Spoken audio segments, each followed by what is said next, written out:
AP అసెంబ్లీలో YCP సభ్యుల ఆందోళన తీవ్ర గందరగోళానికి దారితీసింది.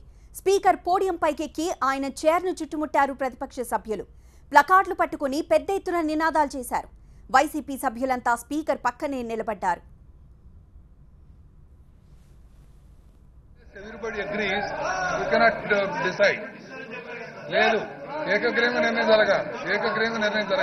క్వశ్చన్ అవర్ అయిన తర్వాత మాట్లాడుతున్నారు కానీ ముందు క్వశ్చన్ అవర్ జరగాలి కదా.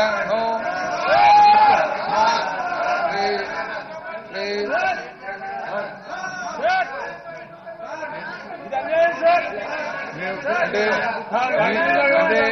మీరు చెప్పినట్టు వినకపోతే ఈ రకంగా చేస్తారు అన్నమాట. కరెక్ట్ కాదండి. ఏకగ్రీవంగానే జరగాలి.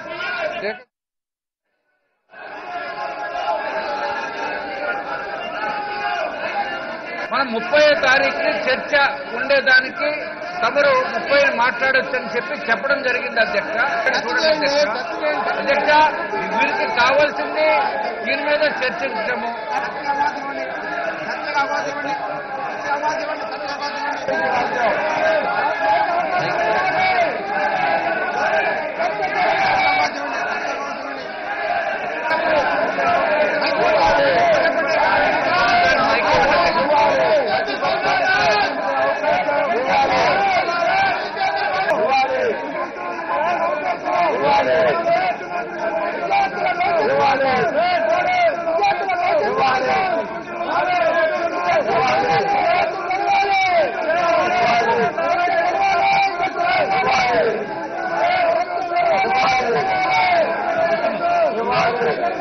అధ్యక్ష ఈరోజు అసెంబ్లీలో జరుగుతున్నటువంటి ఈ సీట్లన్నీ చూస్తే నాయకులు కూడా చాలా మందిని చూశాం.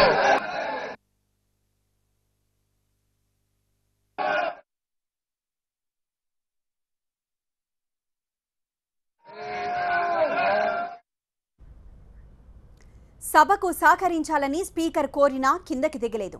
అధికారపక్ష సభ్యులు కూడా పదే పదే విజ్ఞప్తి చేసినా వైసీపీ సభ్యులు వెనక్కి తగ్గలేదు.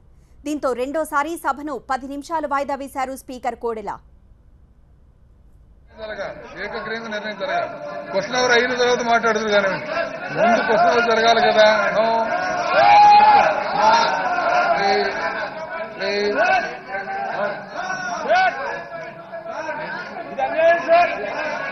అంటే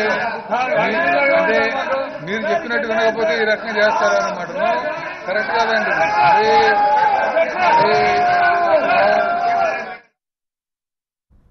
ఉదయం సభ ప్రారంభమైన వెంటనే వైసీపీ ఆందోళన మొదలుపెట్టింది. 10th పేపర్ లీక్ పై వెంటనే చర్చించాలని డిమాండ్ చేసింది. సభ ప్రారంభం కాగానే ప్రతిపక్ష సభ్యులంతా వెల్లోకొచ్చి పెద్ద ఎత్తున నినాదాలు చేశారు. నారావారి బినామీ నారాయణ అంటూ ఆరోపణలు చేశారు. 10th పేపర్ లీక్ పై సీబీఐతో విచారణ చేయించాలని డిమాండ్ చేశారు వైసీపీ సభ్యులు. ఈ అంశంపై చర్చకు సిద్ధమని ప్రభుత్వం ప్రకటించినా ప్రతిపక్ష సభ్యులు వెనక్కి తగ్గలేదు. దీంతో తొలిసారి సభను 10 నిమిషాలు వాయిదా వేశారు స్పీకర్ కోడెల. 30వ తేదీ గవర్నమెంట్ ప్రకటన చేస్తాదన్నారు, కానీ వీళ్ళు వినాలా. రోజు మొత్తం ఇదే దాని మీద రచ్చ చేశారు. చివరికి ఎందుకు పోతున్నామో బయటికి చెప్పుకోకుండా ఉన్న బలంగా అందరూ ఖాళీ చేసి వెళ్లిపోయినారు. మరి మీరు దయచేసి సభా కార్యకలాపాలు సక్రమంగా నిర్వహించుకోవడానికి సహకరించమని కోరుతూ సెలవు తీసుకుంటున్నాను అధ్యక్ష. గౌరవ సభ్యులంతా కూడా ప్రశ్నోత్తరాల మీద ప్రభుత్వం దగ్గర నుంచి సమాధానం రాబట్టాలని చాలా స్పష్టంగా అవడానికి సిద్ధంగా ఉన్నారు అధ్యక్ష. మొన్న సభ జరిగినప్పుడు కూడా ఇదే సమస్య లేవనెత్తినప్పుడు ప్రభుత్వం చాలా స్పష్టంగా సమాధానం చెప్పినా గవర్నర్ గారి తేనేటి విందులో పాల్గొనడానికి అధ్యక్ష ఉదయం నుంచి మీ పోడియం దగ్గర ఉన్నారు. అక్కడ ఫ్లైట్ టైం అయింది. ఆ ఫ్లైట్ టైంకి అందుకునే విధంగా గౌరవ సభ నుంచి సభ్యులు కానీ ప్రతిపక్ష నాయకుడు హైదరాబాద్ లో గవర్నర్ గారి విందులో తేనేటి విందులో పాల్గొనడానికి సభ నుంచి వెళ్లారు అధ్యక్ష. అదే ఆ రోజు సభలో ఉన్నట్టయితే ముఖ్యమంత్రి గారు రాష్ట్ర ప్రభుత్వం చెప్పిన సమాధానానికి ప్రభుత్వం ఇచ్చిన వివరణకి ఆ రోజే పరిష్కారం దొరికేది అధ్యక్ష. మీకు అప్పీల్ చేయడానికి వేరే సబ్జెక్ట్ ఎవరు మాట్లాడతారు. No subject. మీకు అప్పీల్ చేస్తున్నారంటే మీకు అప్పీల్ చేస్తున్నారు అందరూ. కూర్చోండి దయచేసి. ఎవరు సబ్జెక్ట్ ఏం మాట్లాడతారు ప్లీజ్. పవిత్రమైనటువంటి క్వశ్చన్ అవర్ని ఎట్టి పరిస్థితుల్లో ఇట్లా అడ్డం రావడం అనేది ప్రతిపక్ష సభ్యులకు తగదు. జగన్మోహన్ రెడ్డి గారు కంపల్సరీ వాళ్ళ సభ్యులకు చెప్పి ఈ క్వశ్చన్ అవర్ నడిపించే విధంగా అనేక ఇంపార్టెంట్ బిల్లులు డిస్కస్ చేసే విధంగా ముందుకెళ్లాలి తప్పితే ఈ రకంగా అడ్డుకోవడం వల్ల ఒక కన్సెప్ట్. ఎందుకంటే కొత్త బిల్డింగ్ కట్టుకున్నాం తప్పితే ప్రజలు 5 కోట్ల మంది ప్రజానికం ఇక్కడ చాలా విలువైనటువంటి బిల్లులు కానీ ప్రజలకు ఉపయోగపడేటువంటి బిల్లులు రావాలని ప్రజలు కోరుకుంటున్నారు. అంతేగాని ఇటువంటి సభలో మరి రకంగా చేయడం చాలా దౌర్భాగ్యం అని చెప్పి నేను ప్రతిపక్ష సభ్యులను కోరుతా ఉన్నాను. అధ్యక్ష, ఎంత దుర్మార్గం అధ్యక్ష. ఒక గౌరవమైనటువంటి వాళ్ళని నిరసన చేయాలన్నప్పుడు అనేక పద్ధతులు ఉన్నాయి, అనేక మార్గాలు ఉన్నాయి, అనేక రకాలైన భాషలు ఉన్నాయి. అధ్యక్ష, వాళ్ళు చేస్తున్న మాట్లాడుతున్న భాష కానీ వాళ్ళు చూపిస్తున్న హావ భావ ప్రకటన ఇవి కానీ ఇవి సభ్య సమాజం చాలా సిగ్గుపడుతుంది అధ్యక్ష. నేను వాళ్ళందరినీ ప్రత్యేకంగా మీ ద్వారా ప్రార్థిస్తున్నాను అధ్యక్ష. మనం ఎన్నుకోబడినటువంటి శాసనసభ్యులు, మనకి కొన్ని విధులు ఉన్నాయి, విధానాలు ఉన్నాయి, బాధ్యతలు ఉన్నాయి. మనం మాట్లాడే మాట కానీ మనం నడిచే నడవడిక కానీ ప్రజలు గమనిస్తూ ఉన్నారు.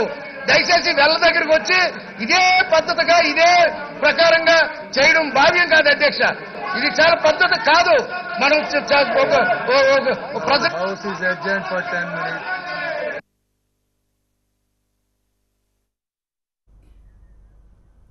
టెన్త్ విద్యార్థులను భయపెట్టి ఆందోళనకు గురయ్యే విధంగా ప్రతిపక్షం వ్యవహరిస్తోందని విమర్శించారు టీడీపీ ఎమ్మెల్యే అనిత.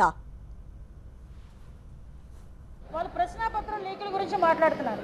అసలు ప్రశ్నాపత్రాల లీకేజ్ అనే దానికి మాల్ ప్రాక్టీస్ అనే దానికి రెండింటికి తేడా లేకుండా వాళ్ళు బిహేవ్ చేస్తున్నారనడానికి ఇదొక నిదర్శనం. ఎందుకంటే ఇది ప్రతిపక్ష నాయకుడి తాలూకా అవగాహన రాహిత్యం ఇక్కడే మనకు బయటపడుతుంది. ఆ రోజు వాళ్ళు దాన్ని స్టేట్మెంట్ ఇవ్వాలని పట్టుబట్టారు. ఈ రోజు స్టేట్మెంట్ ఇస్తామని చెప్పి స్పీకర్ గారు చెప్పినప్పటికీ కూడా వాళ్ళు అదే రోజు స్టాల్ చేసే విధంగా అసెంబ్లీని జరగనివ్వకుండా కనీసం బిల్లులు పాస్ అయినప్పుడు కూడా మినిమం కామన్ సెన్స్ లేకుండా వాళ్ళు ఎలా బిహేవ్ చేశారో చూసాం. తిరిగి ఈ రోజు కూడా అదే పరిస్థితి నెలకొందంటే ఈ రోజు ప్రతిపక్ష నాయకుడు చేస్తున్న వ్యవహారం ఎలా ఉందంటే 10వ తరగతి ఎగ్జామినేషన్స్ రాస్తున్న విద్యార్థుల్ని భయభ్రాంతులకు గురి చేస్తున్నారు. ఇక్కడ ఒక చిన్న లాజిక్ ఏంటంటే నారాయణ స్కూల్లో జంబ్లింగ్ విధానం ఇప్పుడు మనందరికీ కూడా కంటిన్యూ అవుతుంది. ఈ జంబ్లింగ్ విధానంలో నారాయణ స్కూల్లో చదివిన పిల్లలు నారాయణ స్కూల్లో ఎగ్జామ్స్ రాయరు. ఆ విషయం ప్రతి ఒక్కరికి తెలిసిందే. అక్కడ ఉన్నవారు ఇన్విజిలేటర్ల కింద ఉండరు, అక్కడ ఉన్నవారు కనీసం చీఫ్ ఎగ్జామినర్ కింద కూడా ఉండరు. అంటే మాల్ ప్రాక్టీస్ జరిగింది అంటున్నారు. కానీ మాల్ ప్రాక్టీస్ జరిగిందనడానికి మా దగ్గర ఆధారాలు ఉన్నాయన్నారు. ఓకే, మీరు ఇచ్చిన ఆధారాలతోనే కానీ ఎక్కడైతే పేపర్ బయటకు వచ్చిందో దానికి సంబంధించి అన్ని రకాల చర్యలు కూడా ప్రభుత్వం తీసుకోవడం జరిగింది. ఆ తర్వాత నుంచి ఇప్పటి వరకు కూడా అటువంటి పరిణామాలు ఎక్కడ జరగలేదు. అంటే ప్రభుత్వం వెంటనే స్పందించింది. దానికి తగ్గట్టుగా ఇంచుమించుగా 47 మంది విద్యార్థులను కూడా ఇందులో డిబార్ చేయడం జరిగింది, ఇన్విజిలేటర్ని సస్పెండ్ చేయడం జరిగింది. ప్రతి ఒక్కటి కూడా ప్రభుత్వం ఎవరికి కూడా ఇబ్బంది లేకుండా ప్రభుత్వం చర్యలు తీసుకుంటూ ఉంటే వీళ్ళని ఇదొక అస్త్రంగా ఉపయోగించుకుంటున్నారు. అంటే ఓవరాల్గా 10వ తరగతి ఎగ్జామ్స్ రాస్తున్న విద్యార్థుల జీవితాలతో వీళ్ళు ఆడుకుంటున్నారు.